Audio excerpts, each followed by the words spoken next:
Good afternoon again. The Wall Street Journal said that he has broken more big stories than just about any other reporter in Washington. He exposes the bad guys and does the stories no other reporter has the guts, contacts, or determination to do. Our Pulitzer Prize-winning guest is often months and sometimes years ahead of his time.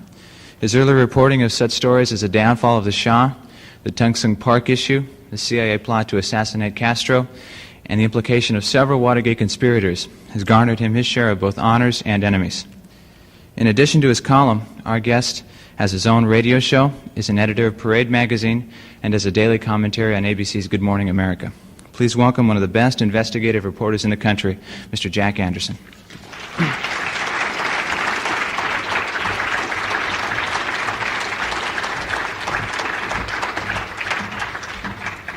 Thank you. I listened to the introduction with grateful embarrassment. It's nice to speak in front of a microphone you can see.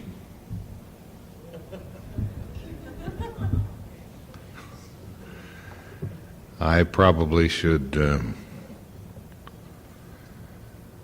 begin by telling you the story that Henry Kissinger tells about me. You may as well hear it from me.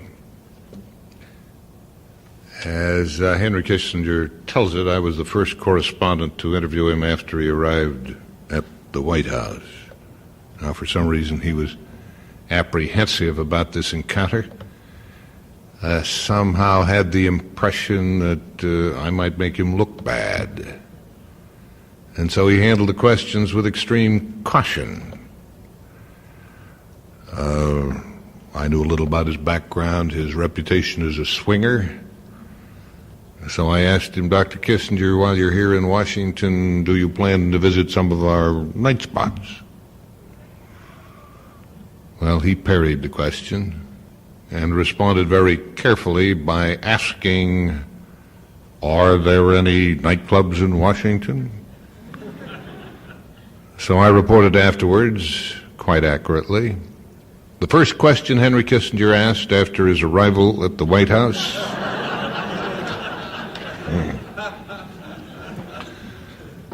Well, the story is apocryphal. It didn't happen. Henry just likes to tell it. But it disturbs me how many people believe that it did happen, how many people believe that we would deliberately take things out of context. So maybe I should spend a moment or two explaining what it is we do.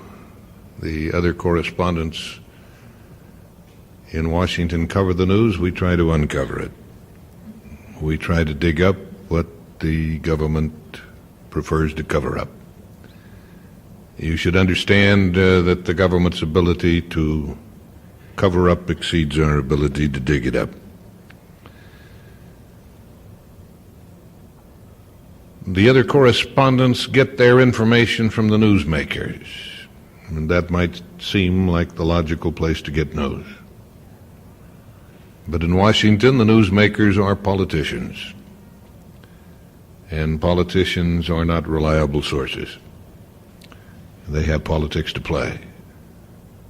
They have elections to win, policies to defend or oppose. And so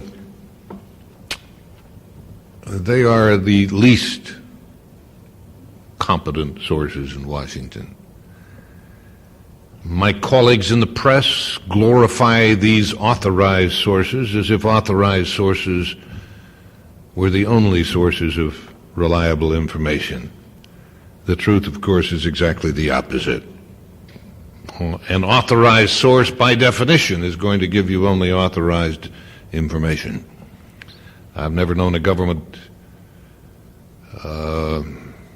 official ever to call a press conference to confess his wrongdoing. I've never known a government agency ever to issue a press release spelling out its mistakes and inefficiencies and corruption. So the authorized source, contrary to what you may have heard, is the worst possible place to go for information. Now, it may be the easiest because they have a line, they have statements that they want to sell to the American people. What we try to do is go to the unauthorized sources to find out what's really happening. I tell my reporters I want to know what's happening, not what government spokesman says is happening.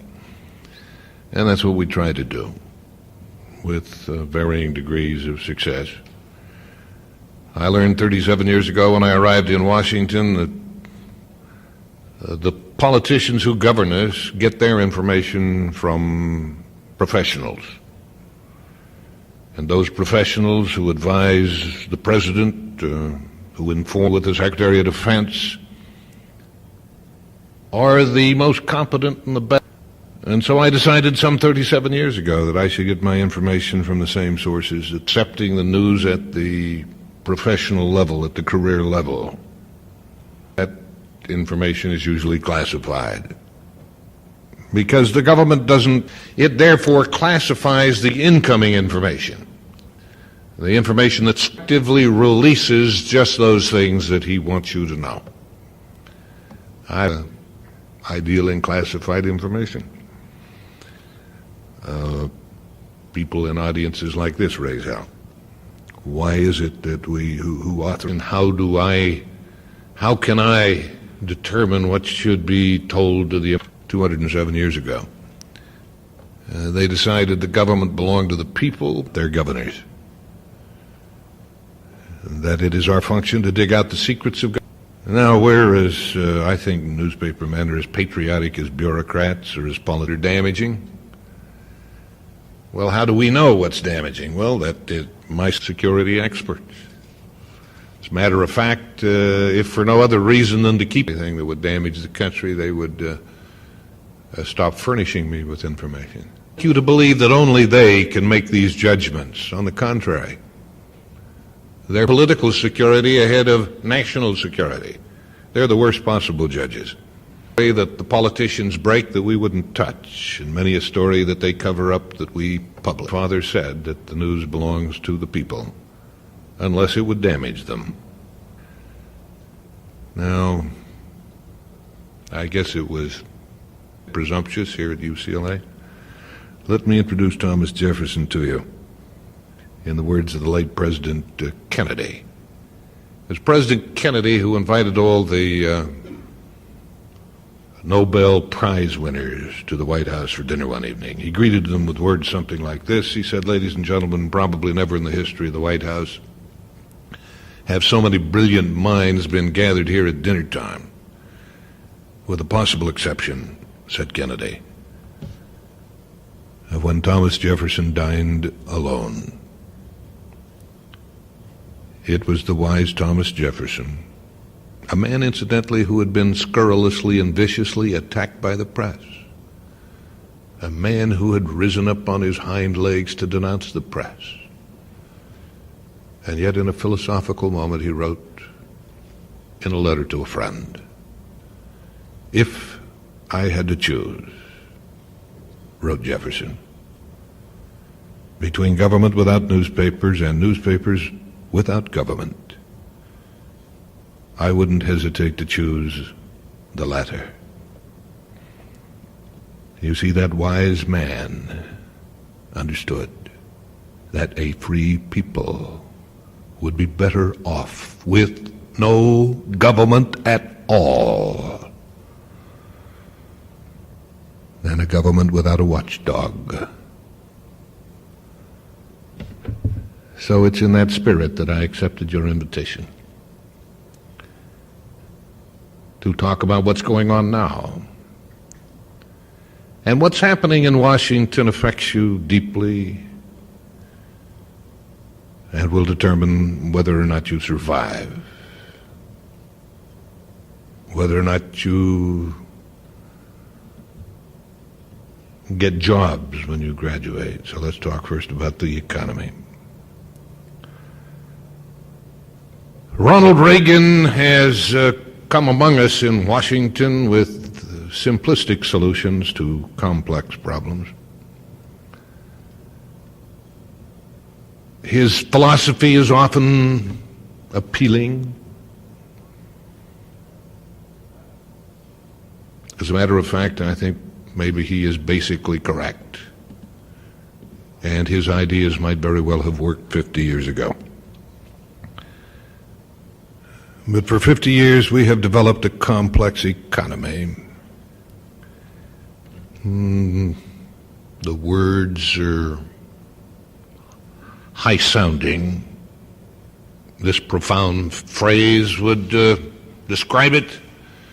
Counter-cyclical stabilization policies. We've been following those. And what does that mean? Oh, essentially it means that the government manipulators pull fiscal levers and push monetary buttons in order to manipulate the economy, in order to keep employment high and prices stable. This manipulation, until the economy is so dependent that it's quite impossible to accomplish, at least unless it were done in a very slow, let's take the agriculture industry. But privately, he would argue, with great logic, to the agricultural industry in order to boost the prices. And that is what they're doing. They're pouring money in to subsidize, in turn, must be paid for by the same taxpayer. Not fair. He says that's foolish. But for much too long now, the whole agriculture industry has based on machinery. The whole agricultural process. Segment, and you'll have a collapse. And the depression will very quickly catch on and spread. And this would be true of almost everything that the president wants to change. Eventually, he thinks Uncle Sam ought to keep his long nose out of our business. And that we'd just as soon Uncle Sam kept his nose out of our business. But the fact is, and we tend to like it there, spiraling. And almost everybody I talk to, we get rhetoric from Reagan, and it sounds good. It means, what is government spending? Brother-in-law's place, he lives in a place called Vernal, Utah. He's the big fish in that particular. He invited me to speak to his Chamber of Commerce. He foolishly accepted the risk. And there I encountered a good deal of government spending was condemned, government spending was criticized. That I was delighted to hear about their attitude. And now that I knew what they're able to do something to cut government spending, I said I can guarantee it. I said that. And in fact, if we worked, now what we need to do is to get hand carry that resolution back to Washington. I know the right people there, and we'll be able to cut government spending. So just pass the resolution and give it say. Well, first of all, you should ask for a cutoff of government funds of the defense contract for Thiokol down the highway. And now I think together we're going to be able to stop that spending. Dependent upon on this spending. Without Thiokol, without Flaming Gorge, I said, then I think what you're telling me is that you're opposed to government spending in Vermont. In Vermont at this very moment, and they're against government spending in Utah. Government spending here, and they're ready to oppose it there, we can cut government spending. Student loan programs, then you are, and other subsidies, that. Then you are qualified to condemn, never their own. Now, is there spending that can be cut? Of course. Government bureaucrats, by their nature, the more they expend, and they like to expand. status. They slither higher up the totem pole, and they like it up there. Along comes Ronald Reagan saying, you must cut. And loose that program, we must cancel that program. You see, they are in the majority. There are only about 1,800. They are dependent upon the bureaucrats for directions to the bathroom. There is not much else that they don't have to ask the bureaucrats. 5 million bureaucrats, military and civilian, that do not like to implement policies that cut their own throats. Reagan, the bureaucrats say in charge of percent. He takes the food out of the mouth. He whispers to them, howl louder. I want Reagan to... Well, he's still got plenty of money. What is he doing with that? He is studying that. They would rather eat than read statistics. He cuts out the studies. He cuts out his own staff. He would rather punish Reagan. So that's the way it works. Reagan's advisor, one of them, the main one, as a matter of fact. I said, Ed, the bureaucrats' whole incentive now is to spend money, not to save it. I'll discuss that with the president. He came back, he says, I talked it over with the president. An incentive program. We reward those who root out. He said it's as high as $5,000. And we give them a presidential. What the bureaucrat must do to collect that $5,000. He has got to alienate his boss. He's going to take money out of his and salary. The boss is not going to like that. That employee, long after Reagan has gone on to sunnier, people are going to be fired from this bureaucrat's office. These are people who have been mad at him. He doesn't want their wrath. Well, Ed says, what kind of incentive do you propose? Give them 10% of all the women and eliminate, you give them 10%. There isn't a bureaucrat in the government who can't find $100 million. He gets $10 million then. He won't care whether the... Well, I said, when other bureaucrats hear that's $10 million by exposing waste, they will go waste. We'll get rid of stuff that isn't even waste. Now it's going to benefit of the 90 million. Ed, it's a good deal. He said, I haven't heard. That was a few weeks ago. Cannot cut is defense spending. That I see the secret documents. I have seen the Joint Chiefs. You know something? It was intended for their eyes only. Wouldn't they be foolish to what they write in their top secret documents? It's quite different sometimes than what they report publicly. And concerned as their public pronouncements. Been neglecting our defenses. We had being good fellas would cut back on their defenses if only we would show them the way. And so we entered into SALT I. Under SALT I, but the real concessions were made by us. They liked SALT I. So, SALT II was so bad that a Democratic president have disarmed us unilaterally, accepting just a few. The Russians, this trust the Russians period, they have built up their amount compared to ours, and we have fallen dangerously behind. Those who are going to say, well, we have enough nuclear warheads to devastate the Soviet Union, and we got enough to do it more than once. That's true. We do have 3 or 4 times with the nuclear warheads we have. But if the military objective is to do it with arrows, They don't go through a Soviet heart will kill him just as dead as an H-bomb on his head.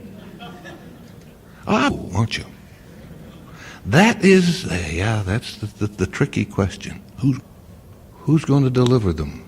How are they to be delivered?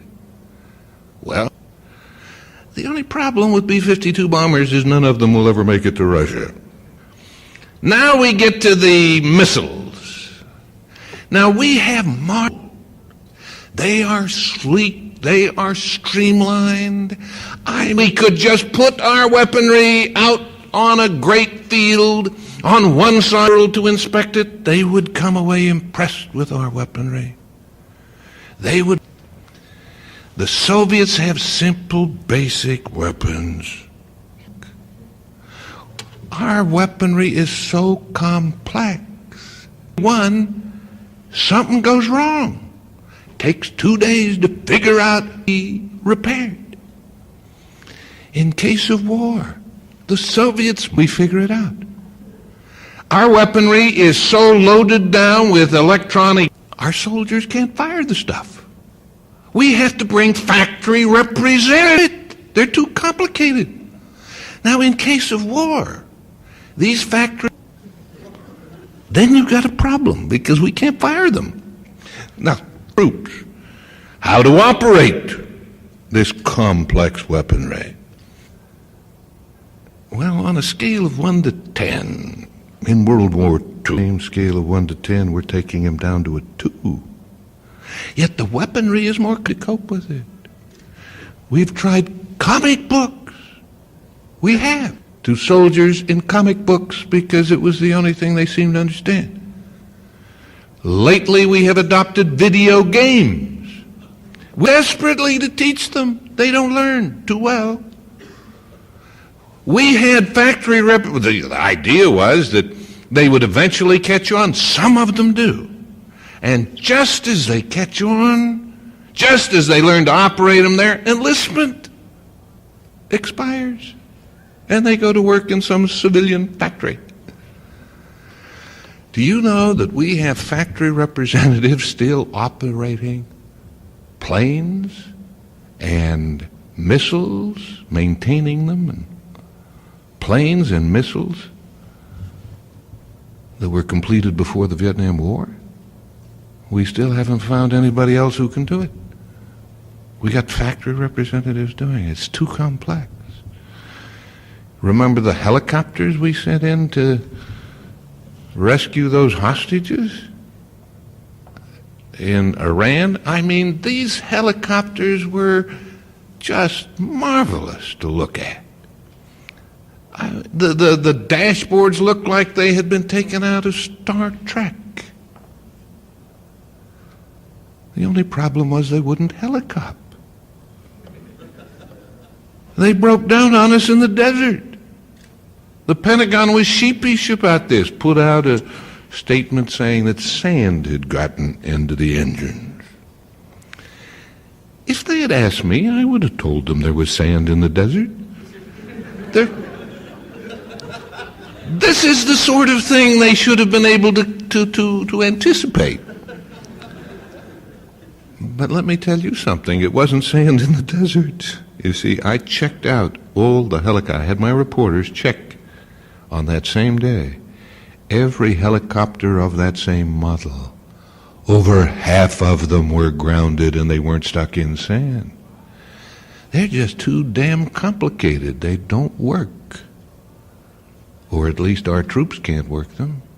Now the Soviets have very simple helicopters that helicopter. They at least get there. Now you may seem to be skeptical. After all, you just watched the Lebanese war and our weaponry pitted against Soviet weaponry was superior. And there's your solution. Get the Israelis to operate them. Very simple solution. If we can find enough Israelis to do it, great.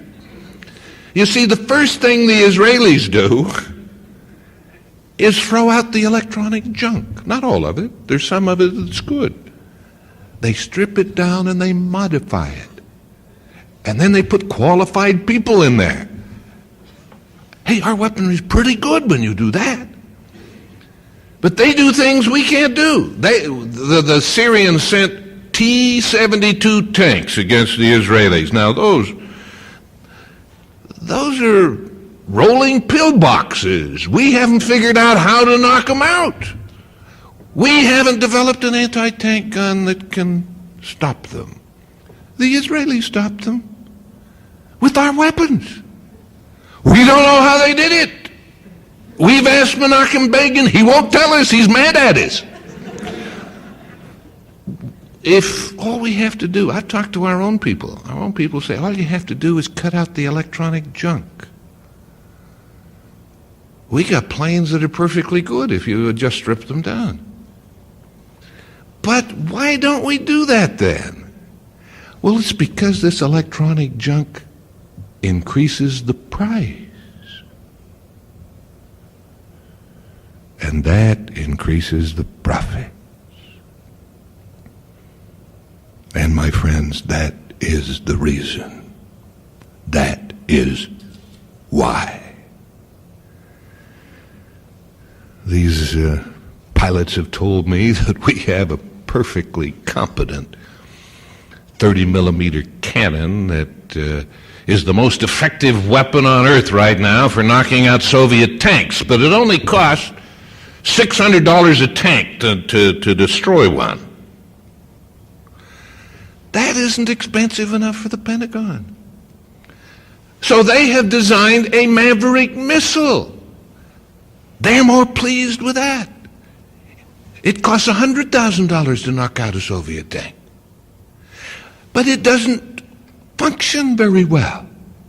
First place, it has a long glide period. It's easy to shoot down.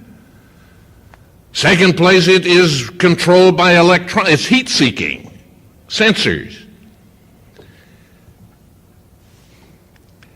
Have you ever seen these tank battles on television? One bunch of tanks comes this way, another goes that way. Very simple. And they wham into each other and they shoot at each other. Then we fired the Maverick missile. It doesn't know which tank is which. Now, what we have done, we have trained this damn thing to go at the hottest exhaust. Guess whose tanks have the hottest exhaust? Ours. We're going to shoot the Maverick missile in the middle of a tank battle. We're going to knock out our tanks. That's not the idea. Why build this Maverick missile so it'll cost $100,000 per tank when we got a better weapon that'll do it for $600? Why? Because the Maverick costs more, and that raises the price, and that raises the profits. That's the reason. So, my friends, yes, we probably need to bolster our defenses. But, my friends, our weapons, the money that Ronald Reagan is pouring into the Pentagon is making our weaponry counterproductive. The more money we put in, the less combat effective this weaponry is. I mean, you take a simple thing like the M16 rifle. You get into a laboratory now, and you sweep out all the dust, and you scrub it down with antiseptics, and you fire the M16, it performs quite well.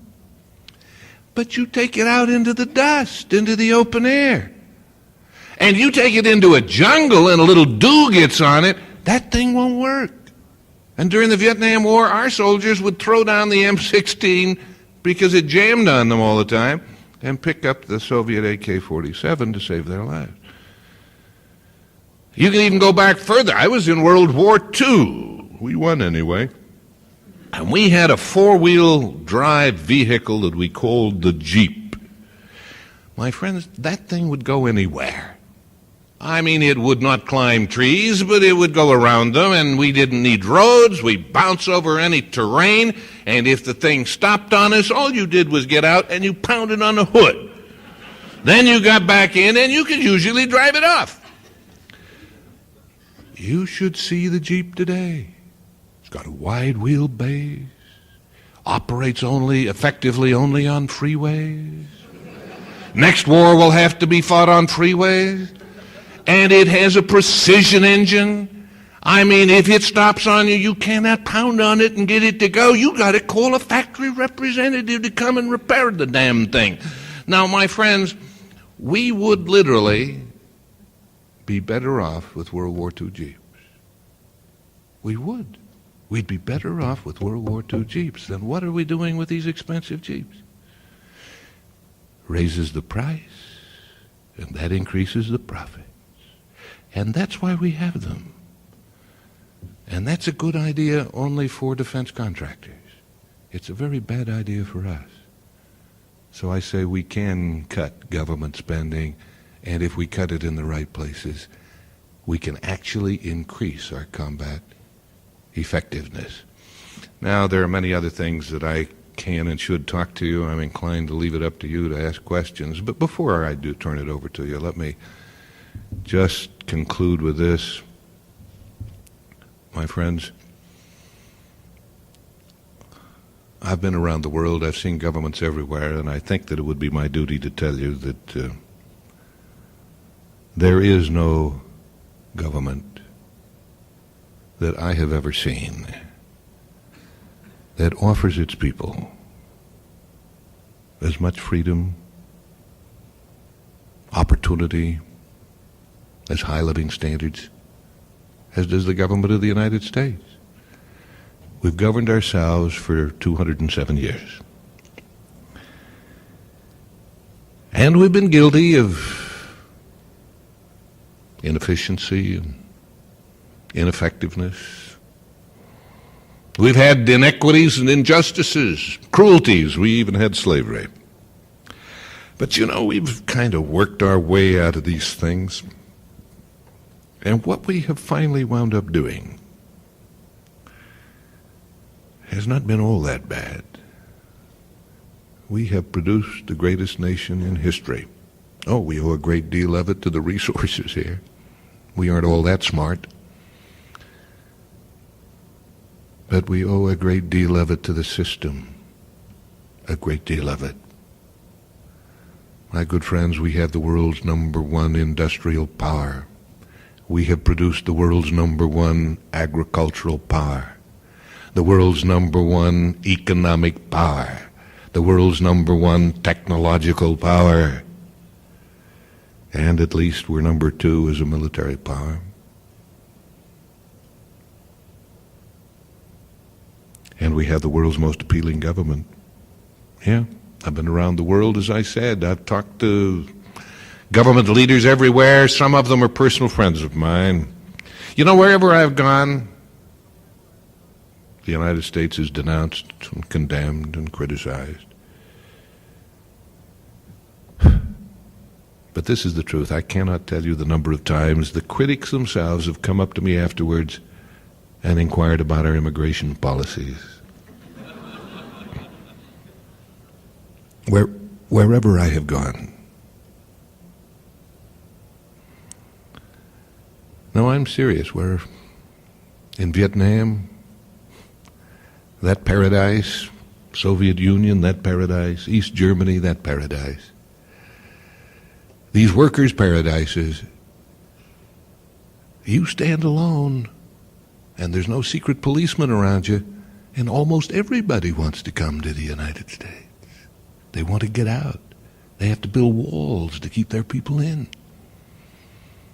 In all my travels, 37 years of traveling the world, I have not met one single person who wants to go to the Soviet Union to live. They know. Those who condemn us the most, they still know. Sometimes I wonder if they know it better than we do. May I close with this story? It's a true story about a man named Thachman Loy. He was one of the boat people. His sister married an American, and she got into this country. Thachman Loy couldn't make it. So eventually he escaped with a pregnant wife and a little girl, and I'm not going to take the time to describe the harrowing boat trip in a flimsy boat across the sea, except to tell you that they were raided and preyed upon by pirates who raped and robbed them, stole even the gold out of their teeth. They wound up finally in a miserable, wretched refugee camp. The camp leaders were corrupt. And the money and the food they'd been given to help the refugees, they pocketed, or they traded food to those refugees who had something to barter. But Thatchman Lloyd didn't even have the gold in his teeth left. And so he had to forage for food for his little family. And he fed them weeds, really, leaves, grass. He fed them for meat, snakes, occasional rat, crushed insects. It wasn't enough. They went hungry. They were slowly starving. So he turned to the one person in all the world he knew who might be willing and able to help him, and that was his sister in America. And he wrote once, twice, 3, 4 times about his plight, asked whether there was anything she could do to help. Well, she immediately hired an attorney, and the attorney began the paperwork to bring his family into this country. But the attorney got tangled in red tape, as they always do. Still, the sister wrote back encouraging letters. He was depressed. She wanted to cheer him up. The only problem was the letters were never delivered. The camp leaders didn't care. They didn't bother. Finally, he wrote a last desperate letter, and it read something like this. He says, "I've written to you many times, and I have received no responses. I must conclude that you're missing, lost, perhaps even dead. But on the possibility that you may be alive and one day may read this, I wanted you to know what happened. I can no longer bear to watch my little family starve before my eyes. I've decided that the most merciful thing I can do is to kill them. And then I intend to kill myself. I just wanted you to know, in case you should read this. I hope you'll understand." Oh, this time, the sister was frantic. And for some reason, her attorney got hold of me. Now, there are hundreds of thousands of boat people, and you can't help them all, but by God, you can help one. You can do that much. And so I called the authorities in Washington and the authorities overseas, and I read them Thatchman Loy's letter, and I told them, I said, I'm going to write a story about Thatchman Loy. If he is successful in killing his family and committing suicide himself. Within 3 days, they had located Thatchman Loy, and they got to him in time. And the paperwork had already been done, so within a week he was on his way to the United States.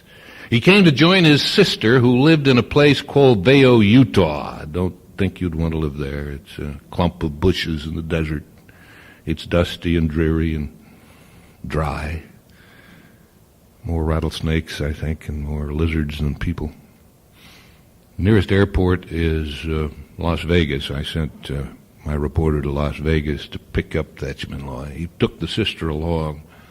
My reporter described the scene as Thatchman Loy with his little family. The wife had given birth, so she had a little baby in her arms and a little girl. He said they were tattered, gaunt, ill, fatigued. He says they came stumbling and faltering down the ramp. He said then they saw the sister. And he said the wells overflowed, the tears streamed as they fell into one another's arms. And then he loaded him into a van for the 100-mile drive to Vail. He said the emotion was so thick that the words just choked in their throats. So he said they drove in silence, just basking in the emotion. He delivered them to Thatchman Loy's new home. You wouldn't want to live there. It was a bleak and dreary motor cart. And Thatchman Loy's new home was a battered second-hand trailer home. Again, my reporter described the scene for me. He said, Thatchman Loy slowly climbed down out of the van. And he looked at his new home. And then suddenly, he leaped into the air like a football player who had just scored a touchdown at the Super Bowl. And at the top of his lungs, he yelled, "America!" My friends, sometimes we need to remember where we are. Thank you.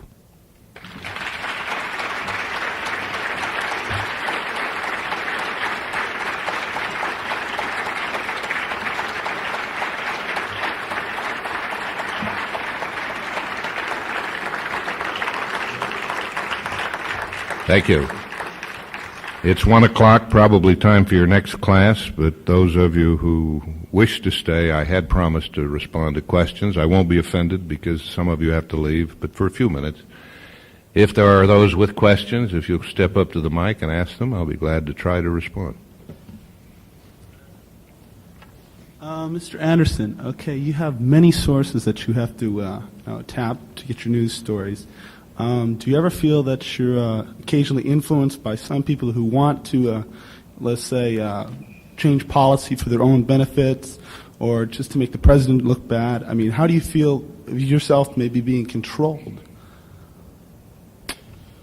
I think that's something that reporters have to watch out for, but it's much less likely to happen to me than it would be to other reporters because they are the ones who go to the politicians. And as I said at the beginning of my speech, it's the politicians who have axes to grind. It's the politicians who are trying to influence reporters.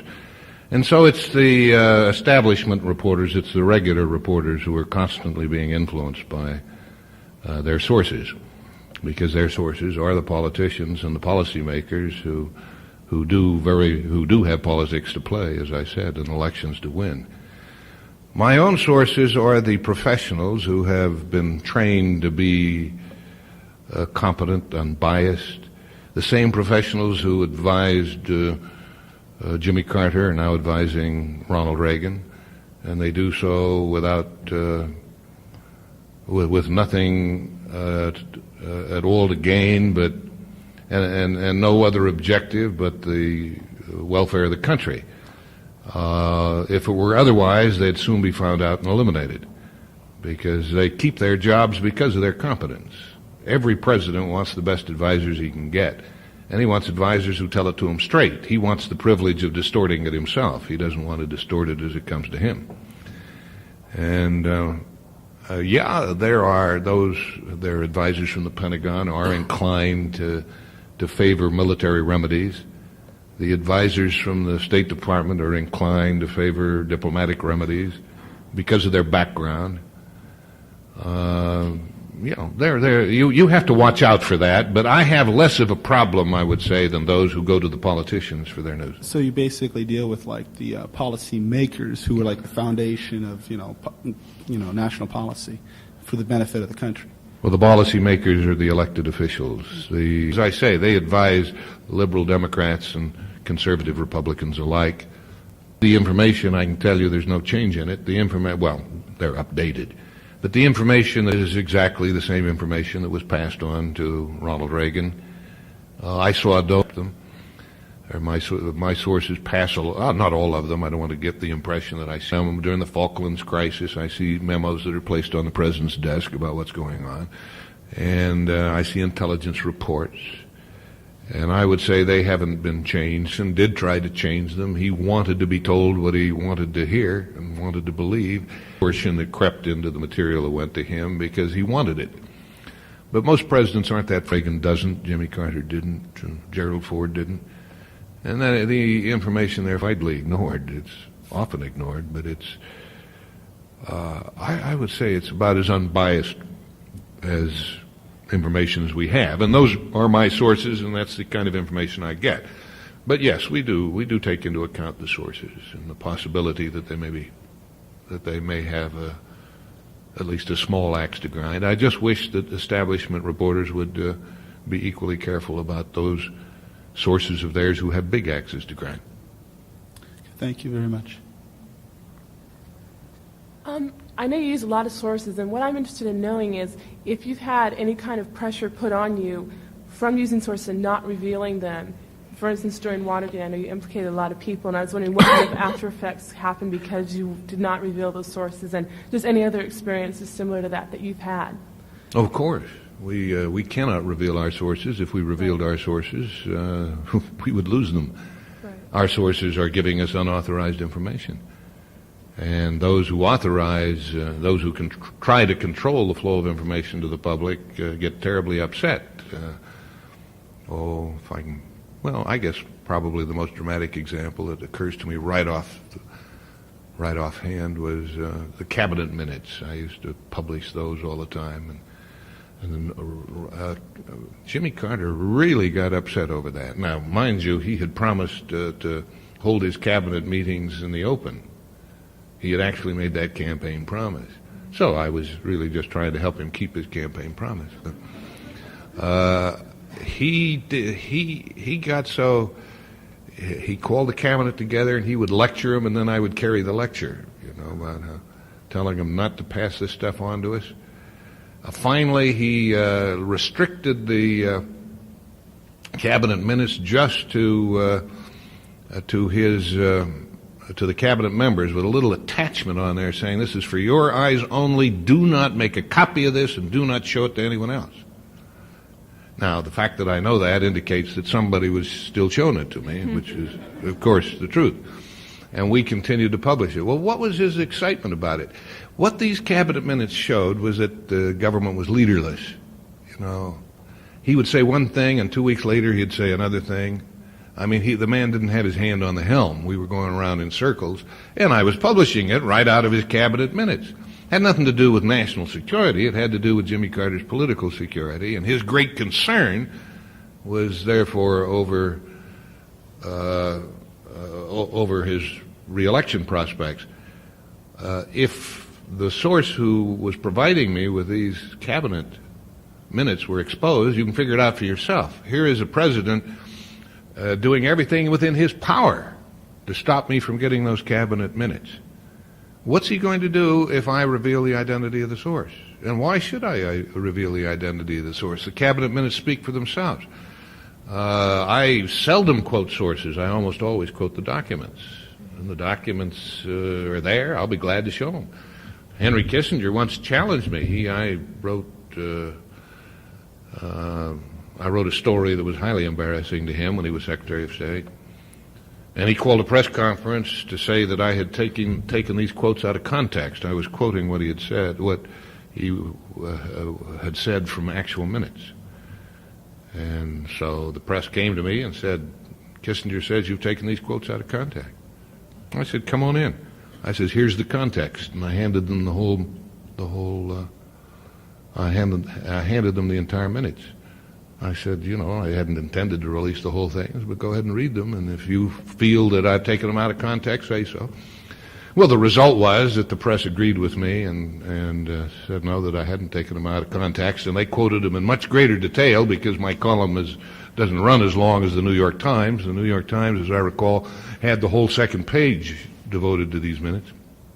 And Kissinger wound up much more embarrassed than before. So a little later he came. I broke the story that he was involved in and I won't take a lot of time to explain this, but essentially I accused him of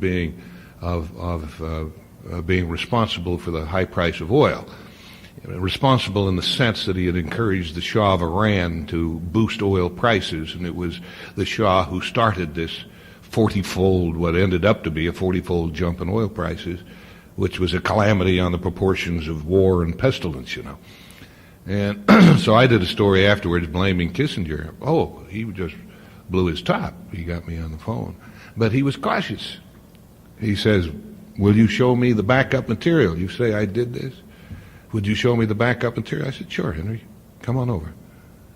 On the grounds, on condition that you don't go around squawking because I got secret document. "Okay," he says, "he'll come on over." The last minute he couldn't make it because he had to he had to go overseas on an emergency mission. So he says, "Is it okay if I sent my Bill Highland over?" That's his number one security man, aide. Well, Highland came over and I showed him the documents. And he just went through the documents and he finally shook his head and he says, "Oh God," he says, "you must have gotten a computer printout on everything on this subject. There was no denial from Kissinger. This time he had the good sense not to deny it. If he had, I would have turned it all loose, and it would have proved it again. So we rely heavily on documents more so than on sources. The sources, occasionally, I don't mean this always happens, there are times when the documents are either hard to get or sensitive, and the sources have to tell us what's in it. And then we're in the position of having to believe sources whom we have come to trust. But usually when a source says to us, believe me, we say, no, we'd rather not, we'd rather see it. We would rather not rely on your memory of what it contains. So the only thing that a government, and they try many times to get from us the sources, as your question implied, the only thing at all that the government really wants is to punish those sources, because we're quoting from the documents. And the documents, it's not a question of exposing a bad source. It's what they're trying to do is to shut it off, is to stop me from getting it. And at one time the CIA had 18 radio cars following me around trying to find out where we got this material. That's what they want to do. They want to stop the flow. They want to punish the sources. And so, no, we're not going to reveal the sources. Absolutely not. Thank you. Yes, please. If David Stockman was one of the few government insiders who tried to expose the Pentagon, why didn't anything ever come of that as far as all the cost overruns and the enormous waste and what have you, if somebody from, the inside could actually try and, raise the issue? Well, the Pentagon wags an awfully big tail, and it tends to wag the White House. It's one of our presidents, Dwight Eisenhower, actually, who was a general himself, as his parting gift to the nation, the one thing that he wanted to leave behind, that he felt conscience demanded of him, was to issue a warning about what he called the military-industrial complex. And he told us how powerful it was and how dangerous it was. And of course he was absolutely right. But it is so powerful. Why is it powerful? It's got billions of dollars. And they don't give up billions of dollars easily.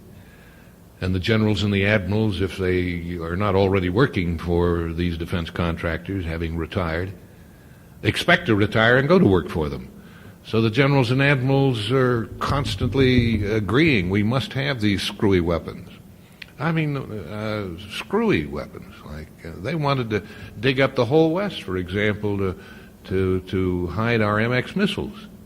And they were going to play a shell game with the Soviets and put missiles in silos and have 1,000 silos but only 200 missiles.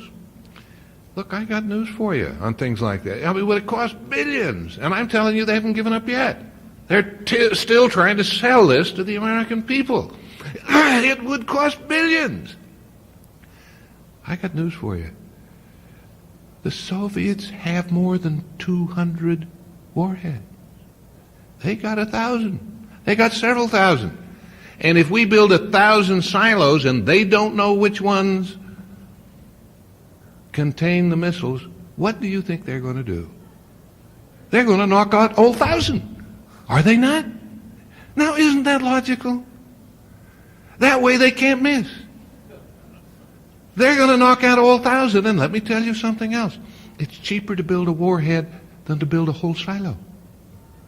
So we're going to run out of money before they will. We can build silos all over the country and connect them. As fast as we build them, they can build several warheads that can knock them out. And it'll be cheaper, and we'll go bankrupt before they do.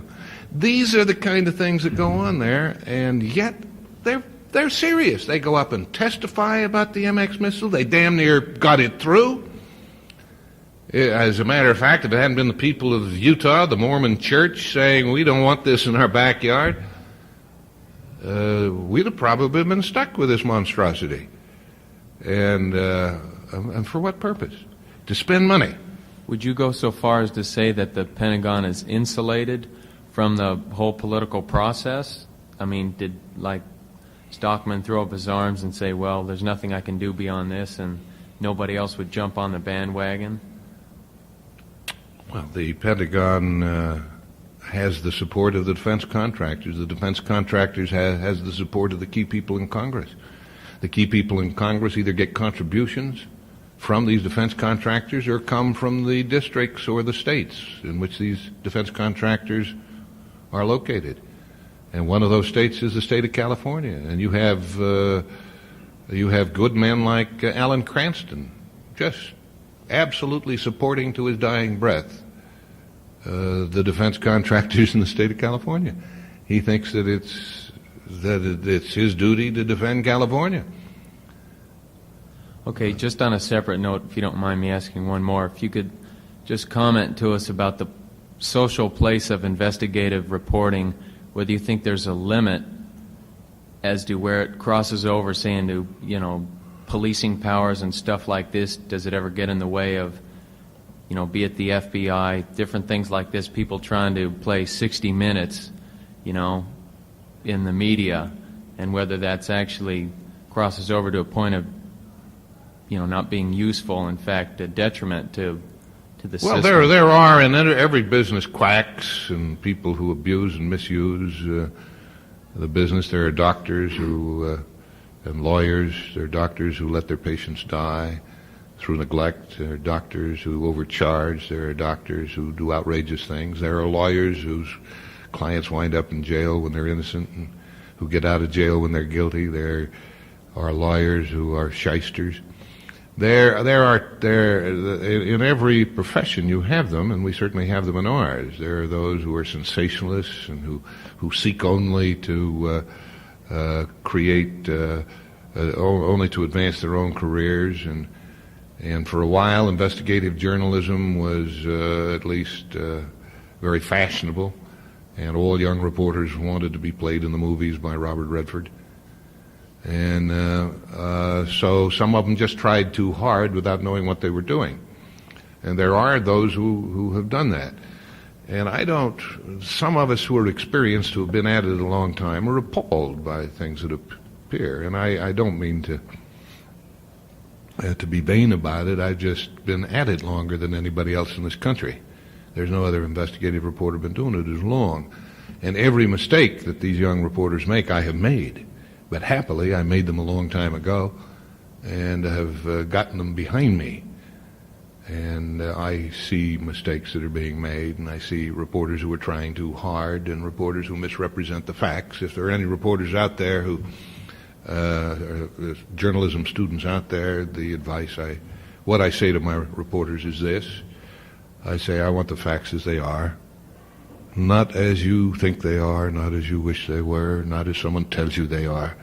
I want the facts as they are, without false report or wishful thinking. That's what I want. I want to know what the government's saying. I mean, doing, not what it's saying. I want to know what the president is planning, not what the press spokesman says he's planning. And most of all, I want to be fair. And this is what investigative reporters need to remember. I want to be fair.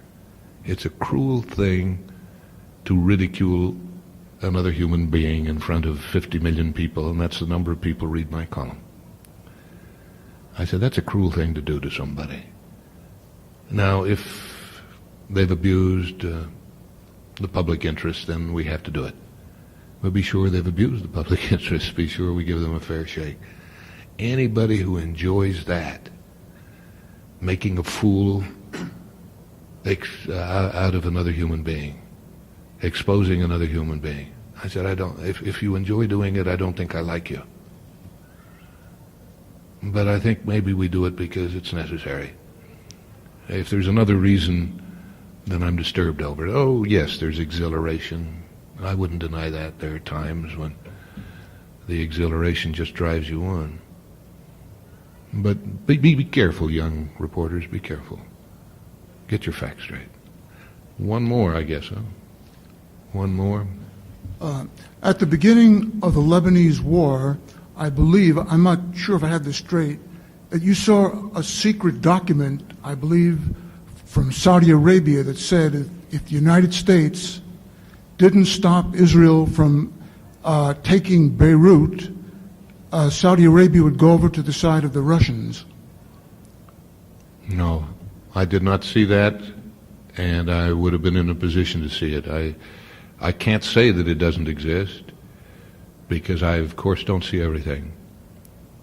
But I have the kind of sources who would have shown me that if they had seen it. It's the kind of story that they would have wanted me to know about. And I never got any such report. Well, was it, maybe it was that they were going to have another oil embargo or something of that nature? Well, there were warnings that we might have another, that the Saudis, if we did not stop the Israelis, there was a warning that they might impose an oil penalty upon us. It was not a warning that we took too seriously. First place, the Saudis at this point have more need to sell their oil than we need to buy it. There is an oil glut. It's a temporary thing, and it could vanish very quickly, but it just happened at the time of the Lebanese invasion that an oil embargo would have done Saudi Arabia more damage than us. So there was no one really worried about that kind of a threat. There were people who were worried about appeasing the Arabs, who outnumber the Israelis in both numbers of people, numbers of nations, amount of resources. And we have been greatly concerned, and I did see secret documents going back as late, I even remember the date. Funny how these things flash in your mind, but March 6, 1981. Secret document, top secret document, stating flatly that the Israeli, they said, the word was that an Israeli invasion of Lebanon is, if not imminent, is inevitable. Our people knew this was coming, and they explained. They said that the Israelis would be moving in and redrawing the map of Lebanon. They may go so far as to link up with the Christian phalangists. As it turned out, the phalangists were reluctant to fight under Bashir Gemayel because they foresaw the Lebanon of the future and didn't want to be that closely tied to the Israelis. But these were foreseen. We pretty much anticipated what was going to happen there. We didn't know exactly when it was going to happen, but we knew that it was going to happen. President Reagan tried to, the warning in this same document, as I remember, the warning in this same document was that that the Israelis would control Lebanon because they would certainly win. They would root out the Palestinians, and they would place their friends in the Christian phalangist movement in power. And the recommendation was that we should secretly help the phalangists, that otherwise we would have no influence after the invasion. And do you know that 15 months there, that would be 15 months before the invasion, that we started helping the Christian phalangists because we anticipated there would be an invasion and we didn't want the Israelis to control it?